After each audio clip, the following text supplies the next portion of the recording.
Hello बच्चों, मैं Adil Khan, कैटलाइजर्स institute Kota, physics का एक छोटा सा अदना सा टीचर वापस से हाजिर हूं आपके सामने। जे एडवांस पीवाईक्यू सीरीज लेके मोशन इन प्लेन की कुछ वीडियोस देखे थे हम लोगों ने। चलिए उसी श्रृंखला को आगे बढ़ाते हुए मोशन इन प्लेन के नए क्वेश्चंस पे देखते हैं। देखिए सामने आपके पास एक मोशन इन प्लेन का एक सवाल है जो जे एडवांस 2018 में आया है। सवाल क्या कह रहा है? A ball is projected from the ground at an angle 45 degree with the horizontal surface। ये एक बॉल है, उसे ग्राउंड से 45 डिग्री हॉरिजॉन्टल से 45 डिग्री से प्रोजेक्ट किया है। ठीक है, it reaches a maximum height of 120 metre. ये अपनी मैक्सिमम हाइट 120 मीटर तक को गेन करती है and returns to the ground, वापस से ग्राउंड पर आ जाती है। बहुत अच्छी बात। Upon hitting the ground for the first time it loses half of its kinetic energy. अरे बाबा, ग्राउंड पे आई, गिरी, टकराई, वापस जंप हुई, बट इसकी हाफ काइनेटिक एनर्जी जो हो गई वो रिड्यूस हो गई, लॉस हो गई। इसका मतलब क्या? इसका मतलब कोलिजन है और इनइलास्टिक कोलिजन है। पक्की बात है, यानी कोएफिशिएंट ऑफ रेस्टिट्यूशन ई का वैल्यू कुछ ना कुछ होगा, 1 नहीं होगा, 0 से 1 के बीच में कुछ होगा, वो देख लेंगे वो जब कोलिजन पे आएंगे तब की बात है वो। आगे बात करता है ये, immediately after the bounce the velocity of the ball makes an angle of 30 degree. अब जब ये सेकंड प्रोजेक्शन जो हुआ है वहां पर हॉरिजॉन्टल से जो इसका वेलोसिटी जो है वो 30 डिग्री का एंगल फॉर्म कर रहा है। ठीक है, यानी हॉरिजॉन्टल से 30 डिग्री के ऊपर प्रोजेक्ट हुआ है वापस से। क्या बोल रही है? With the horizontal surface find the maximum height it reaches after the bounce in metres. अरे यार, बहुत इजी क्वेश्चन है, बहुत इजी क्वेश्चन है भाई, एडवांस है। हर सवाल टफ जरूरी नहीं है, मतलब नहीं है। अरे बहुत हलवा सवाल है बाबा, बहुत हलवा। सुनो क्या कह रहा है, सुनना ध्यान से। सवाल क्या कह रहा है, ऐसा कुछ हुआ यहां पर। ध्यान दीजिए।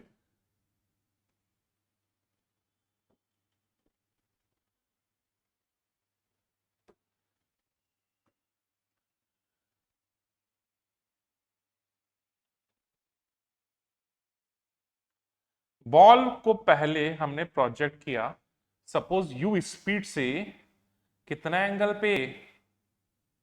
45 डिग्री पर। ठीक है साहब, बात समझ में आती है।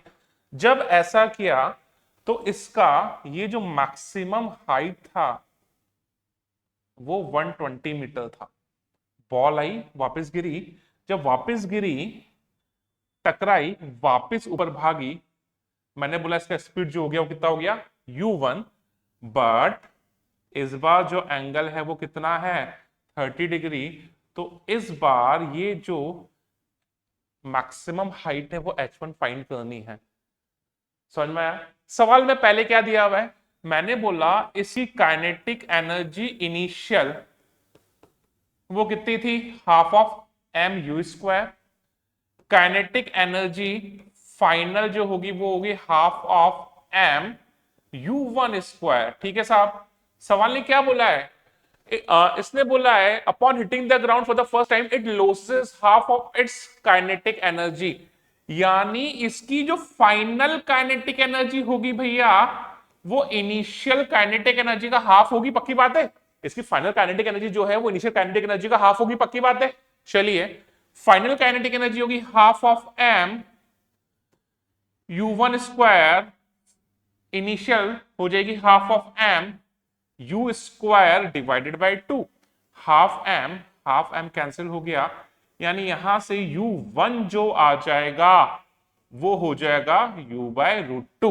u1 जो आ जाएगा वो कितना हो जाएगा? u by root two. यानी इसका अब प्रोजेक्शन स्पीड जो है वो कितना है? u बाय रूट टू, अगर इनिशियल u था तो। ठीक है, अब हम लोग एच मैक्स का फॉर्मूला लगा लें, बहुत इजी सा है। एच मैक्स होता है u square sine square theta upon 2g। समझ में आ गया? दो बार हो रहा है तो मैं बोल दूं h1 अपॉन h2। ये हो जाएगा ये हो जाएगा u square sine square 45 divided by u1 square sine square 30 degree. Obviously बात है, एक बार फर्स्ट के लिए निकाल लो, दूसरी बार सेकंड के लिए निकाल लो, एक से दूसरे को डिवाइड कर दो, 2g तो कैंसिल आउट हो जाएगा, बच्चों वाली चीज है। तो H1 अपॉन H2 जो हो जाएगा वो हो जाएगा u square sine square 45 upon U1 square sine square 30। पक्की बात, बहुत ही अच्छी बात। H1 कितना है 120 मीटर, H2 कितना है उसको मैंने वहां पे H1 बोल दिया है, ठीक है। U square sine square 45, sine 45 1 by root 2 square 1 by 2 हो गया ना रे बाबा। U1 स्क्वायर कितना हो जाएगा u square by 2 sine 30 1 by 2 यानी ये हो जाएगा 1 बाय 4।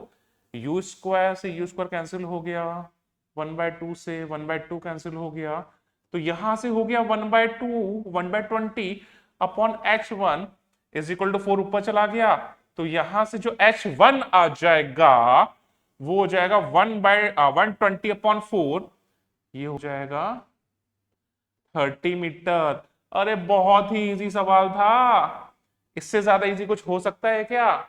एक्सट्रीम लेवल का इजी क्वेश्चन था। तो यानी जो नई एच मैक्स आई है वो कितनी आई है 30 मीटर। समझ में आया? बहुत अच्छी बात। एक और सवाल करते हैं। देखिए ये जो नेक्स्ट क्वेश्चन है, ये जो नेक्स्ट क्वेश्चन है, ये नेक्स्ट क्वेश्चन आया है आपका जी एडवांस 2014 में। ये जो नेक्स्ट क्वेश्चन आया जी एडवांस 2014 में, ये थोड़ा सा कॉन्सेप्चुअल क्वेश्चन है भाई। क्या कह रहा है? Airplanes A and B are flying with a constant velocity in the same vertical plane at an angle 30 degree and 60 degree with respect to the horizontal respectively as shown in the figure। Figure देखिए, ये एक ए plane है जो horizontal से 30 degree पर उड़ता हुआ जा रहा है, और बी प्लेन है जो हॉरिजॉन्टल से 60 डिग्री पर उड़ता हुआ जा रहा है। सेम वर्टिकल प्लेन, यानी ये वाला जो प्लेन होगा वो सेम होगा, ठीक है। बहुत अच्छी बात। आगे क्या बोला? The speed of a is 100√3 metre per second, यानी यहां पर जो ए का स्पीड दिया हुआ है वो कितना है 100√3 मीटर पर सेकेंड। बहुत बढ़िया बात। बी का स्पीड नहीं दिया हुआ तो बी का स्पीड मैंने मान लिया भैया वीबी, भैया ठीक है साहब। आगे क्या बोल रही है? An observer in A finds B at a distance of 500 metre. A पर कोई ऑब्जर्वर बैठा है, वो देखता है कि बी जो है वो उससे 500 मीटर दूर है। This observer sees B moving with a constant velocity perpendicular to the line of motion of A. अरे रिलेटिव आ गया। ए पे जो ऑब्जर्वर है वो अपने रेस्पेक्ट में बी को क्या देखता है? पहले तो वो 500 मीटर पर है, और दूसरा वो बी का जो वेलोसिटी है वो perpendicular to the line of motion of A है। यानी ए ऐसे जा रहा है तो बी देखता है, अगर बी रुका होता, सॉरी ए रुका होता, तो बी उससे परपेंडिकुलर ऐसे आ रहा होता। यही मतलब हुआ velocity of B with respect to A का मतलब क्या है? अगर ए रुका होता तो उसको बी का वेलोसिटी कितना दिखता है ना। पक्की बात है। तो क्या बोल रहा है ये? This observer C, this observer बोले तो A sees B moving with a constant velocity perpendicular to the line of motion of A. यानी ए तो यहां खड़ा हुआ है, बेचारा शांति से खड़ा हुआ है, और उसको बी क्या दिख रहा है? बी सीधा सीधा उसकी तरफ आ रहा है, परपेंडिकुलर आ रहा है, आ रहा है, आ रहा है, आ रहा है, आ रहा है, आ रहा है, आ रहा है। समझ में आया क्या? बहुत अच्छी बात है। क्या बोल रहा है ये? If at t is equal to t not A just escapes being hit by B, then find T naught। क्या बोल रहा है ये बोल रहा है कि इस समय के बाद किसी T naught समय पर अगर A just escapes being hit by B, A और B टकराते हैं, तो वो समय T naught आपको निकालना है। सवाल अच्छा सवाल है। चलिए इस सवाल पे चर्चा करते हैं, इस सवाल पे काम करते हैं। ध्यान से समझिएगा। देखिए समझिएगा, ये आपकी हॉरिजॉन्टल लाइन हो गई, ठीक है। ठीक है।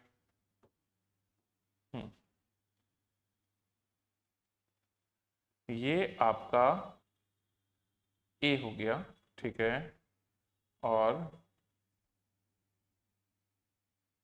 ये आपका सपोज बी हो गया, ठीक है सब, है ना? ठीक है, अच्छी बात। अब देखिए ये जो एंगल है वो कितना गिवन है? 30 डिग्री। ये वाला जो एंगल है वो गिवन है 60 डिग्री, ठीक है। बहुत अच्छी बात।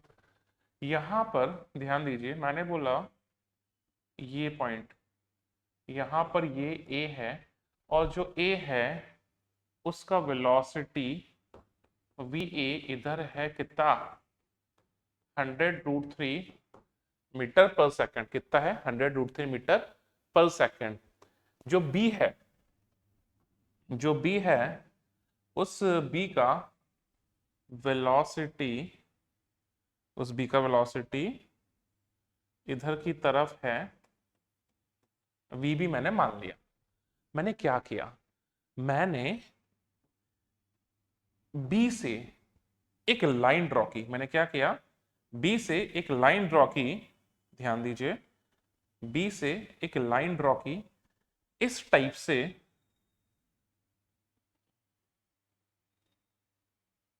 गलत बन गई। मैंने बी से इस टाइप से एक लाइन ड्रॉ की है जो ए के पैरेलल है। क्या किया मैंने, समझ में आया?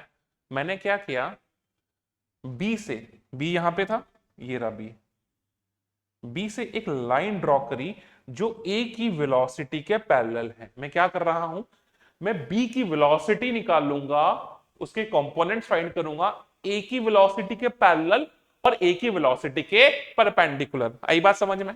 ठीक है भाई, तो यहां पर ध्यान दीजिए, हाँ, इन दो डायरेक्शन में मैं काम करने वाला हूं। देखिए अब वी भी इधर है, ये 60 है, ठीक है, ये एंगल 60 है, तो ये ओवरऑल एंगल पूरा का एंगल 60 होगा। ये 30 है तो ये वाला एंगल भी 30 हुआ, ये टोटल 60। बता देता हूं एक बार, ये पूरा 60 दिख रहा है मेरे को। जब ये 60 हो गया तो ये वाला जो एंगल है पूरा का पूरा 60 होगा, है ना भाई?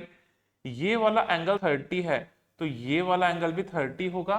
तो ये रिमेनिंग जो एंगल बचा ये वाला एंगल कितना होगा, 30 बचेगा। पक्की बात है, इसको वापस से एक बार बता देता हूं। तो ये वाला जो एंगल है, ये वाला, ये बचा 30 डिग्री। समझ में आया? तो वीबी का जो एक कंपोनेंट है वो इधर आएगा, कितना आएगा, वीबी कॉस 30। पक्की बात है। और जो उसका एक कंपोनेंट है वो इधर आएगा, वीबी साइन 30। पक्की बात है? पक्की बात है। चलिए आगे हम लोग बात करते हैं।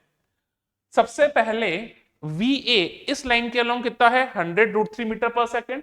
VB उसके पैरेलल कितना होगा, VB cos 30।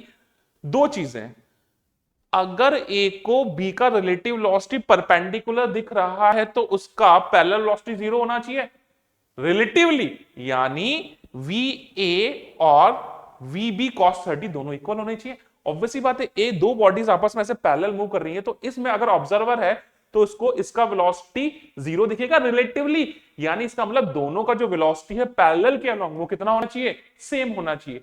या ऐसे भी बात करते हैं, जो दोनों को अगर टकराना है, सपोज दोनों जाके ऐसे टकरा रहे हैं या करके ऐसे टकरा रहे हैं, तो दोनों का पैरेलल वेलोसिटी तो हमेशा सेम होना ही चाहिए। तो इस कॉन्सेप्ट से मैं बात करूं, VA must be VB cos 30। VA must be VB cos 30। तो VA जो हो जाएगा वो हो जाएगा 100√3। VB कितना है, VB तो VB है, cos 30 हो जाएगा √3/2, कैंसिल कैंसिल। तो जो VB हो जाएगा वो हो जाएगा 200 मीटर पर सेकेंड। VB कितना हो जाएगा, 200 मीटर पर सेकेंड। अगली बात, जब ए ने बी को देखा था, जब ए ने बी को देखा था तो परपेंडिकुलरली वो उसको कितने मीटर पर दिखा था, वो उसको दिखा था, कितने पे दिखा था भाई, कहीं लिखा हुआ होगा ना, कहां गया कहां गया कहां गया कहां गया कहां गया, ये रहा 500 मीटर पर दिखा था। कहां पे दिखा था, 500 मीटर पर। यानी अगर बी को ए हिट करना है तो वो परपेंडिकुलरली वीबी साइन 30 से भाग रहा है, और कितना डिस्टेंस ट्रेवल करना पड़ेगा, अरे 500 मीटर ट्रेवल करना पड़ेगा ना। तो मैं बात कर लूं मोशन, मैं बात कर रहा हूं मोशन अलोंग परपेंडिकुलर लाइन, तो speed is equal to distance upon time.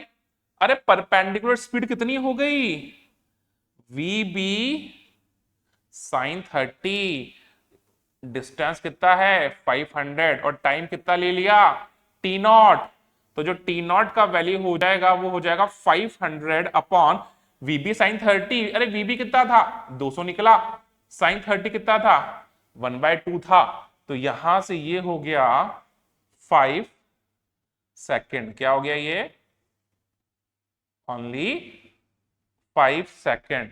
तो भैया ये इसका आंसर आ गया। दोनों ही सवाल बहुत ही इजी थे, नहीं नहीं पहला वाला ज्यादा इजी था, दूसरा वाला थोड़ा कम इजी था, है ना। चलिए काफी है आज के लिए, मिलते हैं किसी अगले वीडियो में मोशन इन प्लेन, फिर स्टार्ट करेंगे एनएलएम फ्रिक्शन। दुआ में याद रखिएगा।